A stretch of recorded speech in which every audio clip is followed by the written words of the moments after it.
Good evening and welcome back to Sports Talk ATL. I am Chase Earl, joined by Alex Lord. Huge weekend in football. We're going to start with the Falcons, who travel to Denver to take on the Broncos. Now, this is a game that if you looked at it at the beginning of the year, you're doing your little game-by-game predictions. You're like, oh, Broncos win. This is Bo Nix, quarterback, Sean Payton. This team was 16 terrible. and 1. Yeah, like We're 16 and 1. But this was the one of the games where you're like, we're for sure winning this game. It's like this game, the Panthers and like the Giants are like, oh, but the Broncos have been probably up there with the most surprising teams. I mean, they were probably in the conversation for the number one overall pick when we started this season. And now we're talking about a team that's competing in a competitive AFC for a playoff spot. And even in their losses, they have been competitive. And a big reason for that is because they have a quarterback that doesn't make mistakes. They have one of the best offensive minds, and they have a defense that's up there with anything the Falcons have faced this year. Yeah, I told you yesterday, talk about close losses.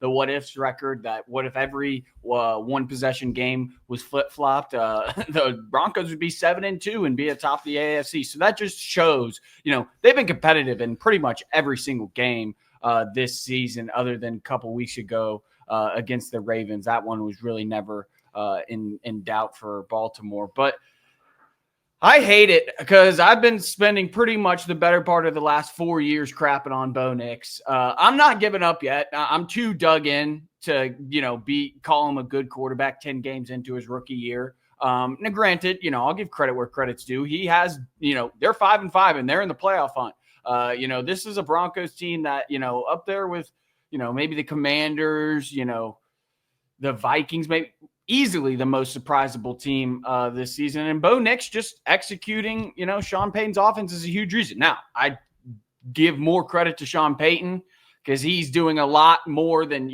he's doing a lot with very little, especially, in terms of the running backs, the wide receivers. They don't have really, we joked about it, but it might not be like Bo Nix might be their best pass catcher. Caught a touchdown. That touchdown pass he caught was unbelievable. He leads them in rushing or is close to leading them in rushing. Like Bo Nix is, for one, I will admit, first of all, I'm not going to admit he's a good quarterback. Not yet, at least. But he's not even sneaky athletic. The sneaky white athlete guy, he's just athletic. And that's something the Falcons are going to have to account for. But yeah, they lean on their defense. That's the strength of this team. And it's strength on strength for the Falcons offense. Yeah, it's definitely strength on strength. And the way I like to look at strength on strength matchups is whichever strength usually wins the game, right? Like it's usually not decided on the other side of the ball, weakness versus weakness. Like if the Falcons offense can go out there and execute against this Broncos, I don't see Bo Nix going out there as bad as the Falcons defense has been at times. I don't see Bo Nix in this Denver Broncos offense going out there and scoring 24, 30 points or anything like that. They haven't done that all season, no matter who they played. But so if the Falcons can do what they've done, do what they've done against, lesser defenses against the Broncos, you like their chances in this game. They go out there and score 24 points. The Falcons are winning this game. Like you would be shocked. Well, you'd be shocked if they didn't win this game and they scored 24 points. Direct, if the Falcons score 20 points, they've won every single game. If they don't, they've lost every game. They don't score every loss. They have 20 or less points, 19 or less points. So, for the Falcons, especially against a Broncos defense that is right there with the Steelers. It might be the best in football. You score 20 points, 21, 24, you feel pretty good. Yeah, and should win that game. The Falcons are coming off offensively a very disappointing game, all around a disappointing game, but it's specifically offensive for how they've been grooving. But this still feels like an offense that can kind of perform when it's at their best, can perform against any defense. Like it feels like they should be able to take advantage of opportunities. It feels like up until that Saints games, they were doing all the right things. Darnell Mooney's been absolutely spectacular. Drake London, obviously amazing. Bijan Robinson. All the guys that we're saying, and we're kind of one of them. Like we're not fans typically of taking first round running backs. Plays out. Yeah, but it's looking pretty good right now, right? Like he is starting to live up to the building. Like we've always saw Bijan Robinson, and then like the stats weren't there last year, but we're like, dude, he's just different, right? And now now the stats are starting to match up. The guy's closing in on double-digit touchdowns. He's got over 1,000 yards from scrimmage. He's doing it in the pass game. He's doing it as a rusher. This is exactly what we envisioned when they drafted him 8th overall. Yeah, this is a squarely top 10 offense. There's no arguing that. And since that Eagles game, I could argue it's closer to 5 than 10. And Kirk Cousins has everything to do with it. Kirk Cousins isn't some world beater. but he's a little point guard. He's our little Atlanta point guard. All you got to Young, baby. All you got to do is distribute the rock to the ballers. I mean, we've got studs all over the field. Zach Robinson, Kirk Cousins, their only job is to distribute the ball, and we're doing a pretty damn good job of that. Even outside of last week, I mean, Kirk Cousins, he wasn't super efficient, but he still passed for 300+ yards. The offense just kept stalling, and most of the time it was self-inflicted, which has generally been the case. It hasn't been a defense stepping up and being like, oh, damn, that's a good play by. It's mostly like, the Falcons, shot themselves in the foot. That's generally how the Falcons' drives have stalled this year. Penalties, sacks, whatever it might be, drops sometimes. So, in terms of the scope of offenses versus defenses, this is still an offensive-driven league, even if it has taken a step back this year and maybe last year. If the Falcons' offense is clicking, this Broncos defense, let alone any defense, I feel pretty good about the Falcons' offense if everything is clicking. I mean, if everything is clicking, this might be the best offense in football. Yeah, and listen, we're in the day of the NFL and football in general where good offense beats good defense. It hasn't always been like that. If everybody's clicking, good offense. But let's go back to Kirk Cousins. I mean, does it surprise you how much different he looks, halfway through the season? I remember those first 2 games. And then, there was that turning point. It's seeing that last drive of the Eagles game. We're like, hey, that's Kirk Cousins. It's a little bit surprising how good he is compared to what he was. I mean, or compared to how he looked. It looked like he's like remembering how to play football. Yeah. Man. Not like, I'm learning the system. I'm trying to figure out my guys and where London likes it. Where does Pitts like it? I'm trying to. It just looked like he was remembering how to throw the football. 5-step drop, get it out of your hand type of guy, type of a thing. And I don't think it shouldn't be that surprising. It's the first major injury of his entire career. And he missed half of a season. So he went damn near close to a year without playing real football.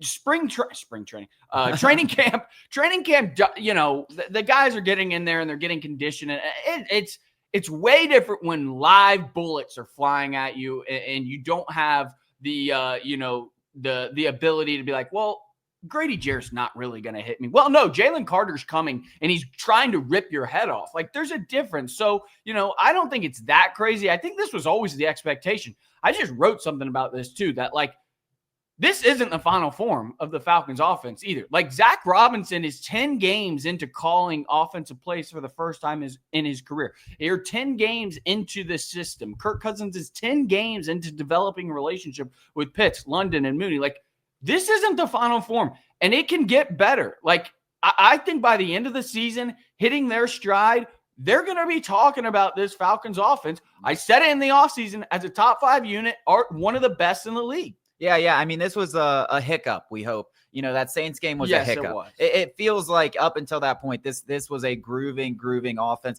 Now let's go to the defensive side of the ball, because this is the unit where it's a total enigma. For the second half, they're a top 10 defense. The first half, they're the worst defense in football. And that's really been the entire season. There's weeks where they look great, and there's weeks where they look like the worst defense in football. But this is an opportunity against Bo Nix, and we'll see how the injury report shakes out, because that could be bleak. It looks very, very bleak. I mean, there could be a lot of guys that we haven't seen play all season. We're talking about Brandon Dorless. We finally get to see him. I don't know what to expect, but at the same time, Ruka Rororo. I would love it if he just went out and got like 2 sacks. Ruka Rororo didn't play for the first 5 weeks and then plays like week 6 and immediately makes an impact. We're like, dude, what are we doing? We don't have any defensive linemen. Like, what are we waiting for? Like, it would be one thing if these guys were playing average football at the NFL. They're playing like some of the worst defensive line. They can't stop the run. They can't sack the passer. So I was like, what are we waiting on? Like, if this guy even has a run stop, he's already improved over half the defensive linemen on the team. So I'm really interested if we finally get our first glance at him to be like, because the Falcons don't always make the best decisions. We're happy with how things have panned out so far this year, but let's admit it, like, especially when credit for getting lucky, especially when it comes to the defensive line, they haven't made the best decisions, and their talent evaluation. Yeah, we benched Matt Judon. That was our guy that we were like, all right, we're over the top. We are completely, we've got offense, we got defense, we got Justin Simmons, Jesse Bates on the back. We got Matt Judon. Matt Judon got benched last week. And for D'Angelo Malone. Who sucks? I mean, listen, no disrespect, The brother can't play. No, he's a bona fide scrub. Yeah, I mean, he can't play. He can't do a post move to memory. You know, it's really bleak. And to be quite honest, you know, the cornerback room is, you know, D. Alford wasn't out there at practice on Friday. Mike Hughes wasn't out there on Friday. Natron Brooks is like, that's who we're going to be relying on. And listen, you know, Cortland Sutton in this Broncos passing attack isn't exactly terrifying. But if I have to watch Bo Nix dice up the Atlanta Falcons, I'm not going to survive on Monday. That's a Sunday ruiner right there. But listen, I will say this. Natron Brooks was a preseason star, made a huge play on special teams the other day when they went for it on that fake punt. Yeah. Hey, I'm excited to see him because he's one of those like Mighty Mouse characters. I appreciate your optimism, but realism is on this side of the table, and it's looking bleak that Bo Nix Natron Brooks might dice us up. Game-changing play. Hey, we're going to get into that Georgia-Tennessee game coming up after the break.